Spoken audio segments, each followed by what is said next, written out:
For my oral presentation, I'm going to talk about the legalization of all types of drugs. The first casualty of war is truth, and the war on drugs is no different. Dominic Milton Trott.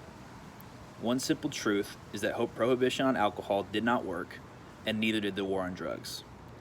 The United States has been losing the war on drugs ever since Nixon announced the war during his presidency in 1971 and the beginning of the Controlled Substance Act in 1970.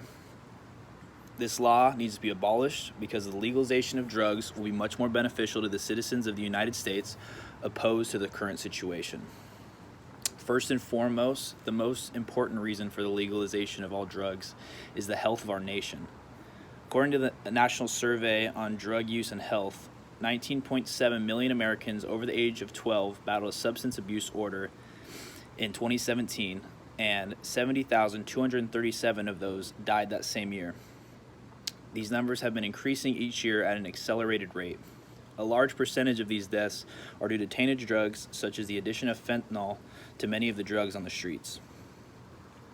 Along with the legalization of drugs also comes the revenue to fund proper regulations of drugs sold and taxed by the government.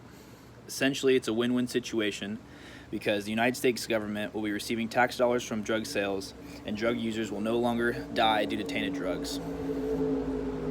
Although it is easy to say that addicts are responsible for the situation that they are in, addiction is still a disease. Addicts are no different than anyone else, and they deserve equal health care without feeling any shame.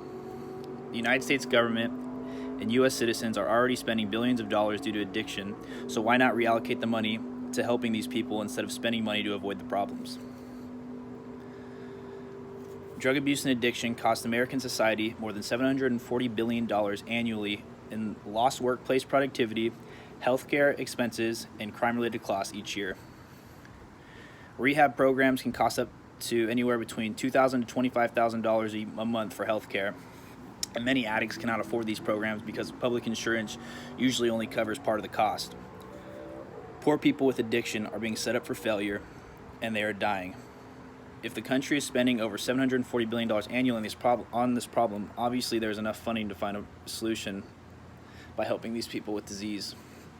The most obvious reason for legalization of drugs is that if drugs are legal, our organized crime groups like the cartel or mafia will no longer benefit from illegal drug trafficking in the United States. Mexican drug cartels are the largest foreign supplier of heroin, methamphetamine, fentanyl, and cocaine in the United States. Fentanyl, being the most dangerous of this list of drugs, has been flooding the drug market from Mexico in the past several years, which has spiked the statistics for overdoses and drug-related deaths in the U.S. If the government were to legalize these drugs in the United States, these cartels would be less powerful, and there would be much less death from drug use due to tainted drugs. It is important for this country as a whole to stop treating addicts as criminals or bad people. Addiction is a disease and is killing people at a much faster rate than any other type of disease. How many more addicts need to die before we stop shying away from the problem and start looking for a solution as a country? The legalization of all drugs is necessary in this country for many reasons, but most importantly to save lives.